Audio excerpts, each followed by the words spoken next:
Nicolas Cage como Superman. Pega tua pipoquinha, senta a bunda na cadeira e vem comigo. Antes de começar o vídeo, é claro, não se esquece, se inscreve no canal que me ajuda muito a produzir mais e mais conteúdo aqui pra vocês. Gurizada, quando a gente tá falando de Superman, a gente normalmente tá falando aí de alguém atlético, né? A gente tá falando de alguém aí, né, com o cabelinho na régua, né, com, né, uma série de padrões que a gente já conhece como Superman, só que não é bem assim.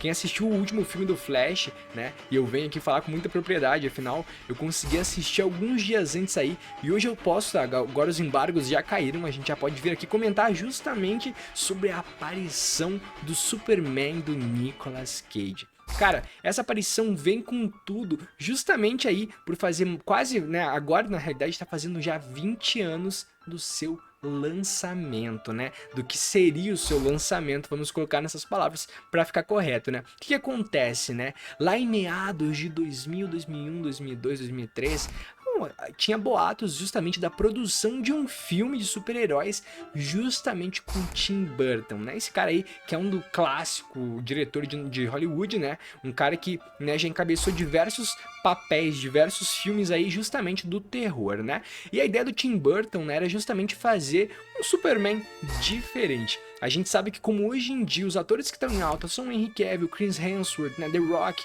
né, são atores que, porque querendo ou não, eles acabam dominando o mercado, né, são os atores mais bem pagos que a gente usa. E naquela época era Brendan Fraser e outro que era o clássico deles, Nicolas Cage. E é justamente aí que o Nicolas Cage entra na história junto ao Superman. Durante a pré-produção desse filme, o Tim Burton queria pegar justamente um ator que tivesse em alta, e obviamente isso foi aceito pela alta cúpula da Warner, justamente porque faz muito sentido você pegar, né, um ator que esteja muito bem, um ator que esteja, né, muito bem com o público, vamos colocar desse modo. E justamente, né, com isso o date foi dado, né, as coisas aconteceram e o Nicolas Cage começou a conversar justamente para fazer o Superman. Com isso, as negociações começaram e começaram então a fase da pré-produção do filme. Nessa hora é justamente quando a gente vê esses testes de figurino, como a gente já viu do Henry Cavill, como a gente viu os figurinos ali do The Rock, né? Essas questões de enchimento justamente, né, para dar polpa suficiente, né, dar pose suficiente de um herói, né? E justamente isso que acontece com o Superman Lives aí, que seria, né, com o Nicolas Cage. Durante essas fases aí, eles fizeram a fase de teste e foi justamente aí que começou todo o nosso problema, vamos dizer assim, né? O que acontece? Quando eles fizeram as fases, né, o Nicolas Cage tava cabeludo e justamente a gente tem essas imagens que vocês estão vendo aí, né, de um Superman bem diferente, né? Cabeludo, na verdade é um calvo cabeludo, né? A lá Sérgio Sacani, né? Bem nessa energia do Sérgio Sacani. E assim se surgiu, né, essa digamos, até de certo modo, essa mitologia em cima do Superman cabeludo com Nicolas Cage. Só que o fato interessante é que essa imagem, né, esse teste de figurino, por muitos anos ele permaneceu ali guardado a sete chaves, né, a gente não teve acesso a ele. Tanto que foi recentemente, se eu não me engano, por 2018, 2019, que a gente teve aí, né, os relatos falando, pô, mas ia ter isso, não sei o que, esse é o Nicolas Cage.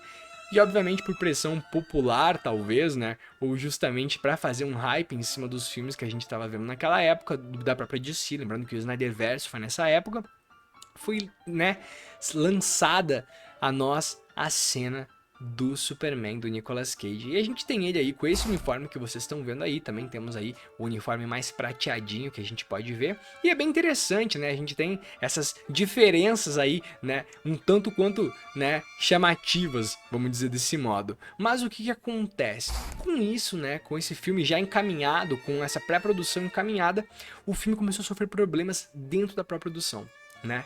Então essa pré-produção ela justamente serve pra gente encontrar os atores, encontrar os orçamentos, as locações, né? É onde de fato o filme acontece, né? Porque o filme, para ele acontecer, as pessoas têm que escrever, tem que ver onde que vai gravar todas essas questões, e é justamente aí que entra o problema, vamos dizer assim, né? O filme começou a sofrer por questões orçamentárias, o filme começou a ter problemas justamente, né, internos, justamente provavelmente por patrocínio da própria Warner, e aí, obviamente, deu óbvio, né?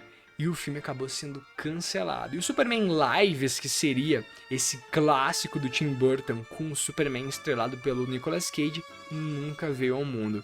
E aí que entra um detalhe interessante, né? A gente provavelmente não teria nenhuma informação sobre isso se não fosse aí a insistência dos fãs, né, no próprio Reddit, que é muito organizado, né, na própria base americana deles do Reddit. Mas o fato é que isso aí, né, a gente ter o acesso a essas imagens é justamente para isso. Mas o que acontece? Passado todos esses anos, a gente entra em The Flash. O The Flash justamente vem pra gente com essa proposta de abordar um multiverso, né? A gente sabe que o filme aborda, né, a questão do Barry tentar voltar no tempo para salvar a mãe dele, criar uma linha do tempo alternativa, e justamente se ele estava aqui, ele veio parar nessa, e assim vai. E desse modo, a gente tem esse acesso às linhas do tempo, e em um dos momentos do filme, a gente até pode colocar que seria o grande ápice do filme, né? O grande plot do filme, né? A gente tem essa cena em que aparece o Superman Lives do Nicolas Cage, né? Eu vou colocar umas partes das cenas aí, porque até onde eu não sei, até onde a gente pode colocar aqui no canal. Mas o fato é que, cara, sensacional, surreal a gente poder ver isso, né? Eu acho que pra quem, né, viveu naquela época, soube de algumas coisas, né? E pra gente que pôde ver aqueles testes de figurino, é uma coisa muito legal a gente ver o Superman do Nicolas Cage lutando contra essa aranha aí, é uma coisa bem interessante.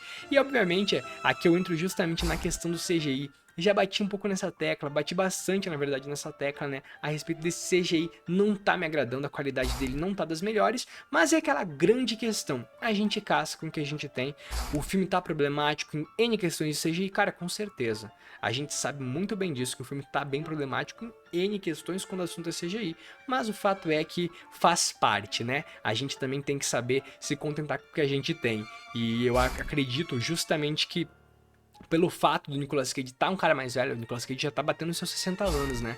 Então não faria muito sentido, também seria muito difícil, eu acredito, você meter um CGI desses no próprio Nicolas Cage, mas aqui que eu reitero, eu falo, seria difícil? Seria. Poderia fazer? Não tenho dúvida, com certeza poderia. E isso aí foi um erro gigante da Warner, né? A gente sabe que uma coisa é você fazer um CGI do Christopher Reeves, que já faleceu há alguns anos, que tava naquela situação cadeirante, então essa é uma situação, mas agora você não fazer um CGI, ou mesmo não chamar o próprio ator, afinal, pra aparecer a imagem dele, ele teve que ser licenciado, ele teve que ser pago, né?